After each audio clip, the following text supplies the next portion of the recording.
पाकिस्तान को इसके एटमी ताकत होने के बाद जिस वजह से दुनिया अब पहचान रही है वो है गवादर।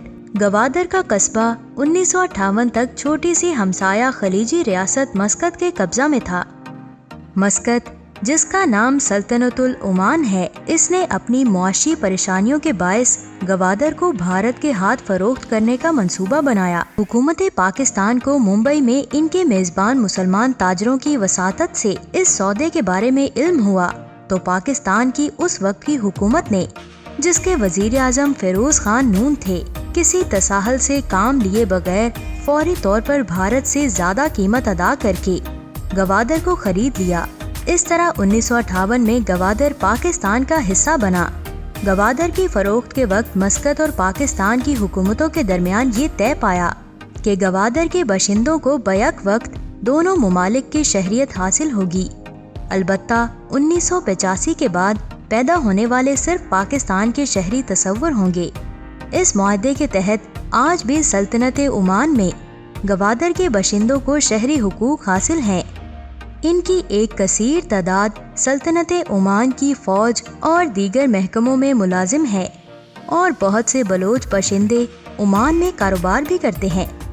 जिस तरह पाक अफगान सरहद के दोनों तरफ बसने वाले कबाइल में समाजी, सकाफती, कारोबारी और खानदानी रिश्ते हैं, बिल्कुल इसी तरह गवादर के बलोचों और सल्तनत ओमान के बलोचों में कदीम और गहरे खानदानी, सियासी, समाजी और तजारती रिश्ते पाए जाते हैं। अगर गवादर की खूबसूरती की बात की जाए तो हाल ही में बनने वाले गवादर क्रिकेट स्टेडियम ने दुनिया को अपनी तरफ खींच कर रख लिया है। गवादर में दुनिया के सबसे खूबसूरत क्रिकेट स्टेडियम की तामीर सिक्योरिटी में बेहतरी का समर है। गवादर में पहाड़ों के दामन में बनाया गया ये क्रिकेट स्टेडियम शहर के हुस्न को मजीद दोबाला कर रहा है। स्टेडियम बनने से पहले यहाँ खंडरात हुआ करते थे, मगर नौजवानों ने यहाँ 1986 में छोटा सा ग्राउंड बनाकर क्रिकेट शुरू की थी।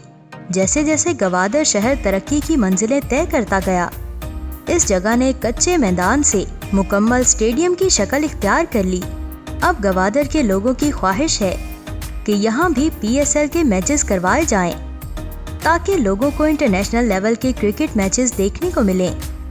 30 चीनी कंपनीज ने, जिनमें होटल्स, बैंक्स, लॉजिस्टिक्स और मछली की प्रोसेसिंग करने वाली कंपनीज शामिल हैं, इस जोन में मजमूई तौर पर कमोबेश $247.3 मिलियन की बराह रास्त सरमायाकारी कर रही हैं।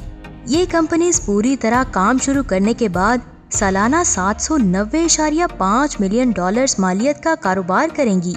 इस साल के आखिर तक गवादर पर कार्गो हैंडलिंग की गुंजाइश 1.2 मिलियन टन बढ़ जाएगी और 2022 तक ये 13 मिलियन टन कार्गो की प्रोसेसिंग करना शुरू कर देगा। गवादर को चीन ने जहां एक नई पहचान दी है, वहां ही अमेरिका के लिए एक खतरे की घंटी समझा जाने लगा। इसीलिए अमेरिका ने गवादर के बदले एक नया रास्ता बनाने का ऐलान कर दिया है।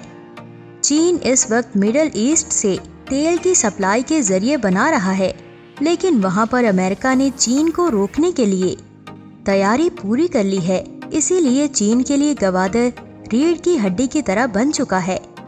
गवादर आने वाले चंद सालों में दुनिया के सामने दुबई की तरह उभर कर आएगा और ये देखकर आप और हम खुद के पाकिस्तानी होने पर फख्र महसूस करेंगे, क्योंकि आने वाले सालों में इस गर्जे वतन के ग्रीन पासपोर्ट्स की वैल्यू बहुत ही ज्यादा होने वाली है।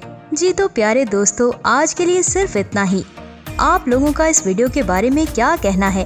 अपनी कीमती राय का इजहार हमें कमेंट बॉक्स में जरूर करें और मजीद ऐसी इन्फॉर्मेटिव वीडियोस देखने के लिए हमारे YouTube चैनल को सब्सक्राइब भी कर दें। जल्द ही मिलूंगी आपसे एक नई और इंटरेस्टिंग वीडियो के साथ।